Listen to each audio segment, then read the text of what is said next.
Bonjour, ce week-end a eu lieu une exposition proposée par l'association Artistes en Val d'Amboise. Pouvez-vous nous présenter votre exposition? Bonjour. Alors cette exposition est la troisième exposition d'automne de la rentrée, puisque AVA existe depuis 3 ans et c'est donc la troisième saison. Elle présente ici à la salle Francis Poulenc d'Amboise 26 artistes.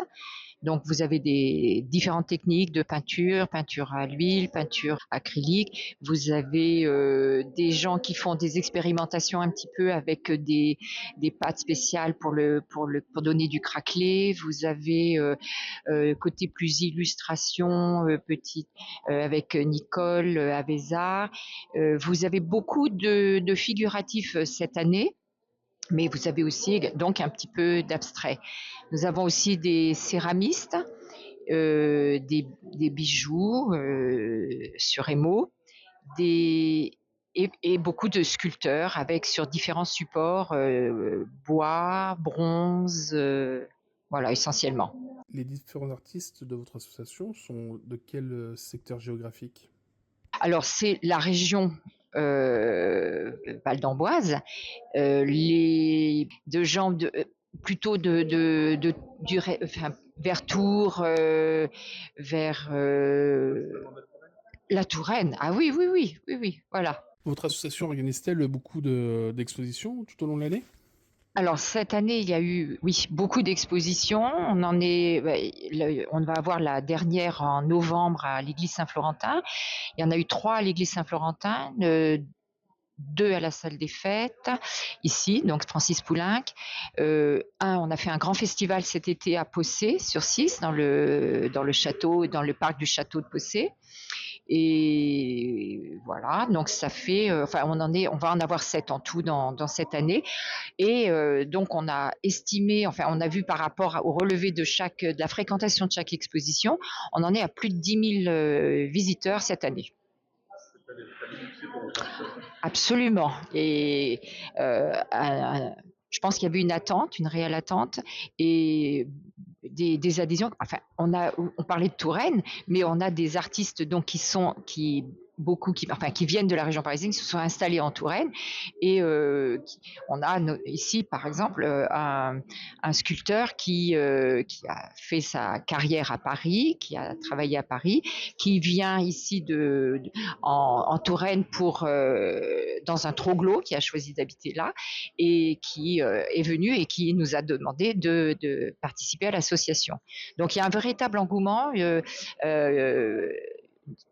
oui, qui fait plaisir parce qu'on sent que c'est vraiment une attente, et il y a beaucoup de gens qui finalement se sentent euh, reconnus dans leur travail avec cette possibilité d'exposer.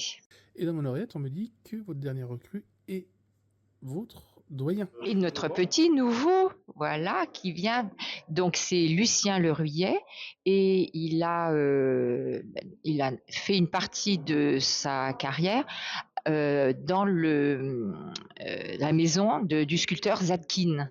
Il a travaillé avec lui en tant qu'associé, et puis après le décès de Zadkine, il a travaillé pour les monuments historiques. Et voilà, et c'est lui qui nous a demandé, qui nous a sollicité pour faire partie de l'association. Bonjour Lucien, nous sommes présents aujourd'hui à Amboise au cours d'une exposition organisée par l'association du Val d'Amboise des artistes. Si je ne me trompe pas, vous êtes le petit nouveau.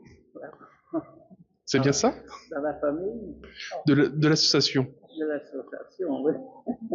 Et vous êtes de ce fait aussi le doyen. Est-ce que vous pouvez nous expliquer un peu votre parcours artistique? Moi, j'ai toujours eu ça en moi-même, faire de la sculpture. Donc, j'étais appelé à être menuisier parce que mon père était menuisier. Mais bon, je ne voulais pas être continuellement à l'établi. Alors donc, j'avais appris qu'il y avait une école de sculpture à Auray, dans Morbihan. Alors, j'ai convaincu mon père de me laisser aller apprendre la sculpture. Le bois, je le connaissais très bien, mais bon, c'était surtout de la sculpture sur bois Auray. Et de là, bon, j'ai passé un CAP. Après mon CAP, j'ai appris qu'il y avait une école de beaux-arts à Rennes. Je suis monté jusqu'à Rennes. J'ai fait 3 ans de sculpture avec le professeur Pellerin, que j'adorais et que j'aimais beaucoup d'ailleurs. Et au bout de 3 ans, je suis monté à Paris. J'ai fréquenté l'école des beaux-arts de Paris, mais bon, il fallait vivre. Alors, j'ai quitté les Beaux-Arts de Paris pour aller, j'avais appris qu'il y avait une école de sculpture dont le professeur était le monsieur Zadkine. Alors, j'allais au cours de Zadkine le matin et l'après-midi, bon, je faisais différents travaux pour pouvoir vivre. Et de là, voilà, maintenant je suis. Et aussi, après Zadkine, je suis allé dans les monuments historiques parce qu'il fallait vivre. Alors, je faisais les deux. J'ai fait différents métiers. J'ai fait de la plonge dans un restaurant. J'ai fait un peu de tout. Voilà. Et ce monsieur Zaskin, pour les personnes qui ne le connaissent pas, c'était qui? C'était un grand sculpteur d'origine russe. Et bon, il avait de nombreux élèves, surtout des Américains, et puis à la Grande Chaumière.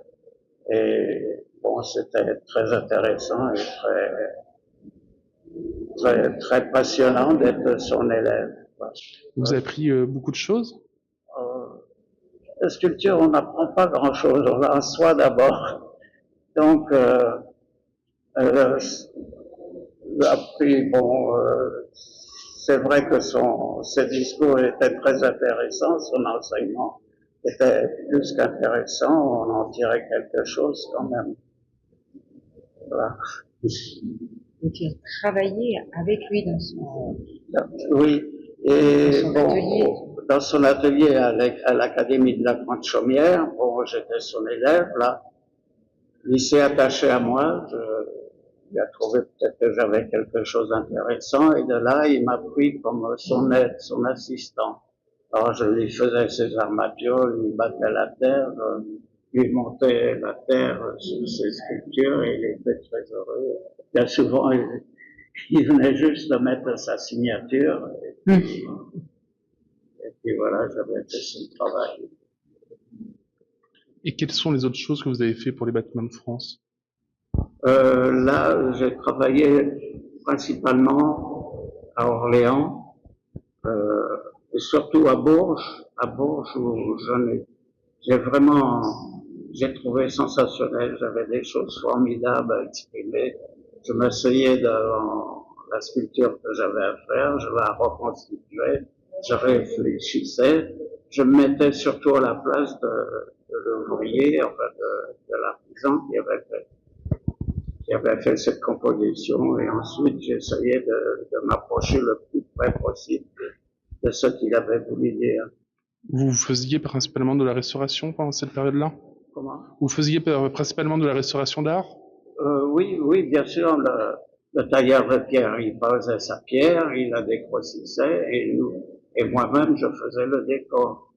Je faisais le décor, mais si on trouvait un vestige, par exemple, on l'étudiait, on le remettait en état avec soit un estampage sur lequel on tirait un plat, et ensuite on le mettait au point et le reproduire directement sur la pierre.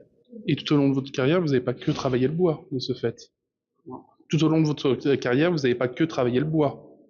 Non, j'ai fait les monuments historiques, c'était surtout la pierre. C'était soit le tuffeau ou le Saint-Maximin du côté de la Normandie.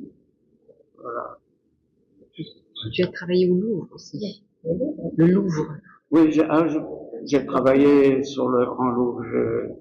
J'ai eu la responsabilité d'un chantier sur le pavillon Soumis. Bon, c'était très intéressant. Et du coup, maintenant, vous êtes présent en Touraine, Oui. Pour nous montrer vos œuvres. Oui. Quelles sont ces œuvres? Là, principalement, c'est cette sculpture qui est en bronze, le bois, qui est très cubiste. J'aime beaucoup le cubisme, et puis bon, je mon arlequin musicien. Quelles sont vos sources d'inspiration? Oh là, ça vient, c'est inattendu, hein, c'est comme là, par exemple, je me trouve dans un café, j'ai vu une serveuse servir deux clients. Alors, ça m'est venu à l'idée, après, de faire ce thème. C'est de la peinture également. C'est de la gouache, de la gouache.